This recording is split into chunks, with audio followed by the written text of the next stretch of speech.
మిత్రులకు నమస్కారం అన్న. నా పేరు వెంకటేశ్వర్లు. నేను పెట్రోల్ బంక్ డీలర్ని. 2002 నుంచి నేను డీలర్గా ఉన్నాను. కొత్తగా 2019లో ఒంగోలులో నా కొడుకు మీద పెట్రోల్ బంక్ వచ్చింది. ఆ పెట్రోల్ బంక్ పని మీద ఒంగోలులో చేస్తున్నాను. అప్పుడు నిరంజన్ రెడ్డి గారు, కమిషనర్ నిరంజన్ రెడ్డి గారు అక్కడ పనిచేస్తున్నప్పుడు నా పని నేను కట్టుకునేటప్పుడు నా పనులు ఆపుకుంటూ వచ్చినాడు. ఆపుకుంటూ వస్తే నేను పోయి కమిషనర్ వాళ్ళ మంచి కింద సిబ్బందికి అంతా ఇచ్చినాను డబ్బులు. కానీ ఈయనకు ఇచ్చినారో ఇవ్వలేదో మనకు తెలియదు. తర్వాత నన్ను పిలిచి కూర్చోబెట్టుకున్న తర్వాత నన్ను 3 లక్షలు అడిగినాడు. 3 లక్షలు అడిగితే సార్ నేను అందరికి ఇచ్చినాను, మీకు ఇచ్చినారో లేదో నాకు తెలియదు అని చెప్తే కానీ కూర్చొని మాట్లాడితే 2 లక్షలకు అడిగినారు. 2 లక్షలు కూడా కాదు సార్, నాకు అంత కాదు, లేదు సార్ అందరికి ఇచ్చినాను, ఎన్ఓసి ఫైనల్లో ఉంది, 1 లక్ష ఇస్తాను సార్ అని నేను మా ఫ్రెండ్ తీసుకుపోయి ఆయన ఇంటి దగ్గర మేము ఇచ్చొచ్చిన తర్వాత మళ్ళీ రోజు వారం 10 రోజులలో నా ప్లాన్ అప్లోడ్ చేయకుండా, సంతకం పెట్టకుండా కూడా అప్లోడ్ కాలేదు. ఆ ఫైల్ అట్లా ఇప్పటికీ పెండింగ్ ఉంది. ఇప్పటికి కూడా పెండింగ్ ఉంది. ఆయన వెళ్ళిపోయి ట్రాన్స్ఫర్ అయిన తర్వాత కూడా నాకు ఈ విషయం చెప్పలే. ట్రాన్స్ఫర్ అయినాను, నేను ఏరే ఆఫీసర్ వస్తే నీకు చెప్తాను, అప్లోడ్ చేపిస్తానని కూడా చెప్పలే. నాకు ఫోనే చేయలేదు. నాకు ఫోన్ టచింగ్లోనే లేడు అసలు. వచ్చిన తర్వాత సరే మరలా ఏదో ఒక రోజు దొరుకుతలేని కనపడతాడు కదా, మాట్లాడదాం అనుకున్నాను. ఆ ఫైల్ పెండింగ్ అయ్యి అట్లే బంక్ రన్నింగ్ చేసుకుంటున్నా. చేపిస్తే ఆఫీసర్లు నాకు ఐఓసి ఆఫీసర్లు నన్ను ప్లాన్ రాలేదంటే కెనాపీ కూడా ఆపుకొని ఇది అప్లోడ్ కాకుండా ఉంటే నేను నడుపుకుంటూ వచ్చినాను బంకు. కొద్ది రోజుల తర్వాత మళ్ళీ నేను ఆ బంకు అక్కడి నుంచి నేను నంద్యాలకు వచ్చిన తర్వాత ఇక్కడ నంద్యాలలో జాయిన్ అయినాడని తెలిసి నేను ఆ రోజు నంద్యాలకు ఆఫీస్లోకి పోయినాను. ఆఫీస్లోకి పోతే కొంచెం నాకు పెట్రోల్ బంక్ ఇక్కడ శాంక్షన్ అయినా డివైడర్ కొట్టాలని అంటే సరే మళ్ళీ 50,000 అడిగినాడు. 50,000 ఆ రోజే అందరు బొకేలు ఇస్తుంటే, అందరూ వచ్చి జాయిన్ అవుతున్నారని బొకేలు ఇస్తుంటే నేను డబ్బులు 50,000 ఇచ్చి 50,000 రూపాయలు ఆయన ఫైల్లో పెట్టి తీసుకుపోండి సార్, నాకు అప్పుడంటే కొంచెం టైం పడుతుంది అని మాట్లాడినాడు. దాని తర్వాత మళ్ళీ కొన్ని ఫైల్స్ జరిగిన తర్వాత ఈరోజు కొన్ని ఫైల్స్ జరిగిన తర్వాత నాకు ఇది ఎంటీ ల్యాండ్ పన్ను కట్టడానికి పోయినాను. పన్ను కట్టడానికి పోతే సెంటుకు 700 అడిగినాడు. 700 అడిగి తర్వాత 500 ఇస్తానంటే పరుగ్ గారికి, మినిస్టర్ గారికి అడిగిపోయి అడగమన్నాడు. సార్ ఆయన దగ్గరికి ఎందుకు సార్ అని నేను అడిగినాను. అంటే ఆయన కాడ కూడా పోయి డబ్బులు తీసుకోవచ్చు, ఆయనతో మాట్లాడుకున్నారా, నాదేం లేదు నేను చేసేస్తాను అని అన్నాడు. కానీ మినిస్టర్ పరుగ్ గారు అట్లాంటి వాడు కాదు. నేను 30 ఏళ్ళ నుంచి ఆయన చూస్తున్నా. ఆయన 1 రూపాయి అడిగే మనిషి కాదు. నాకు తెలుసు, నువ్వు చేయండి సార్ అంటే లేదు పరుగ్ కాడికి పొమ్మన్నాడు. నేను పరుగ్ కాడికి కూడా మీడియా మిత్రులతో ఆ సమాచారం కూడా అందించినాను ఆయనకి. అందించిన తర్వాత అప్లోడ్ చేయకుండా అప్పట్లో పెట్టి నేను పోయి రోజు ఆఫీసులో సచివాలయాల మట్టి తిరుగుతుంటే కూడా కానీ పట్టించుకోకుండా ఆ ఫైల్ అప్లోడ్ చేయకండి అని నేను చెప్పి మాట్లాడుతున్నాడు. దానికి నేను ఒక మీడియా మిత్రుని నిన్న మంగళవారం మీడియా మిత్రుని తీసుకొని పోయి నా డబ్బులు పోతే పని చేయకపోతే చేయపోయినాడు, నా డబ్బులు నాకు ఇచ్చేసాలు, 2019 నుంచి పెండింగ్ ఉండే, ఇప్పుడు డబ్బులు తీసుకున్నాడు, ఇవ్వలేదు, నాకు దయచేసి నా డబ్బులు ఇప్పియన్న ఒక మీడియా మిత్రుని లోపలికి పంపిస్తే వాడు ఒక బ్రోకర్ గాడు, ఆ బ్రోకర్ పని చేసుకుంటూ నా కాడికి వచ్చినాడు. వాని మాటలు మీరెందుకు వచ్చినారు అని అన్నాడు. అంటే సరేలేనా అంటే అన్నలే, నాకు లోపల నాకు కనపడలేదని చెప్పి నేను బయటకు వచ్చిన తర్వాత నాకు వెళ్ళి రూమ్ చూసుకుంటూ వచ్చినాడు. సరే నాదేమన్నా తప్పు ఉందేమో రూమ్ చూసుకుంటూ వచ్చినాడు అనుకొని మళ్ళా బయటకు వచ్చినాను. కారులో నిలబడినాడు.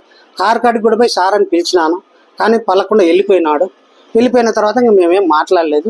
ఈరోజు బుధవారం ఉదయము నేను ఉదయం 6 గంటలకు గుడికి పోతుంటే, అది 30 ఏళ్ళ నుంచి నేను టెంపుల్కి వెళ్తాను. పోతా టీ తాగిపోదామని అక్కడ నిలబడినా నా కారు కానీ ఆయన కారు నిలబడిందంటే 2019 నుంచి ఉన్నాడు, తెలుసు, పరిచయం ఉంది, డబ్బులు తీసుకున్నాను నా కాడ, అన్ని విధాలుగా నన్ను వాడుకున్నాడు. సరే నేను అన్న విషయము నాతో డైరెక్ట్గా అనలే, ఎవరో మీడియా మిత్రుతో అన్నాడు. అది నిజమో అబద్ధమో నాకు తెలియదు. నన్ను బ్రోకర్ అన్నాడు. బ్రోకర్ అంటే అది పెద్ద పదం. నేను పారిశ్రామికవేత్తని, నేను పెట్రోల్ బంకులు నడుపుకొని బతుకుతున్నా. నాకు ఏ రాజకీయంతో నాకు అవసరం లేదు, నాకు ఇష్టమైన వాళ్ళకు ఓట్లు వేస్తాను అంతేగాని అని చెప్పి నేను ఆయన పోయి డోర్ కొట్టడం జరిగింది. అతనే డోర్ తీసుకొని సీరియస్గా నా కాడికి వచ్చి ఏం మాట్లాడుతున్నావు అని మాట్లాడినాడు. ఏం సార్ భయపిస్తున్నారు అని నేను మాట్లాడితే దానికి నువ్వు ఎవరో నాకు తెలియదు అని చెప్పి లోపల డోర్ వేసుకుంటే నేను డోర్ పట్టి తీసి సార్ ఏంది సార్ ఇట్లా మాట్లాడుతున్నాను, 2019లో ఇచ్చినాను సార్ డబ్బులు ఇప్పుడు కూడా అని అంటే అదంతా నాకు తెలియదు, నువ్వు నాకు తెలియదు, నేను నీకు డబ్బులు బాకలేదు, డబ్బులు ఉంటే ప్రూఫ్ చూపి నీకాడ అని మాట్లాడినాడు. మాట్లాడినప్పుడు నన్ను వాళ్ళ కాడ అటెండర్ ఉండే అన్న ఆఫీస్ కాడికి రమ్మని నన్నే దొబ్బినారన్న. దొబ్బితే అన్న ఏందన్నా దొబ్బుతారు అని చెప్పి అటెండర్ పేరు సుబ్బరాయుడు నన్ను దొబ్బినాడన్న. దొబ్బితే అన్న దొబ్బాకండి, ఆ దొబ్బే ముందల్లా నా సెల్లు కూడా ఆయన కారు కింద పడింది. ఆ కారు కింద పడే లోపల నేను కారు సెల్లు తీసుకునే లోపలనే నాకు డోర్ టక్కున వేసేసి నా భుజం కూడా తగిలింది అన్నది. తగిలిన తర్వాత సెల్లు తీసుకుందామని తీసుకున్నప్పుడు నేను టైరు వచ్చేసింది ఫాస్ట్గా. నేను సెల్లు తీసుకొని బయటకు వచ్చినాను. ఇది జరిగింది ఈరోజు. నేను ఆయన మీద నాకు కోపం లేదు. ఏ గవర్నమెంట్ ఎంప్లాయీస్తో నాకు ఎటువంటి దురుద్దేశం కానీ, వాళ్ళ మీద నాకు ఆవేశం కానీ, వాళ్ళ మీద నాకు కోపం కానీ ఎటువంటిది నాకు లేదు. నేను ఒక బిజినెస్ మ్యాన్ని. నాకు అందరూ అవసరమే. నేనేం పొలిటికల్ లీడర్ని కాదు. నాకు అందరూ అవసరమే, అందరు కావాలి. ఆయన చేసిన తప్పుకే నేను ఇలా ఈ ప్రెస్ మీట్ ఇవ్వాల్సింది వచ్చింది.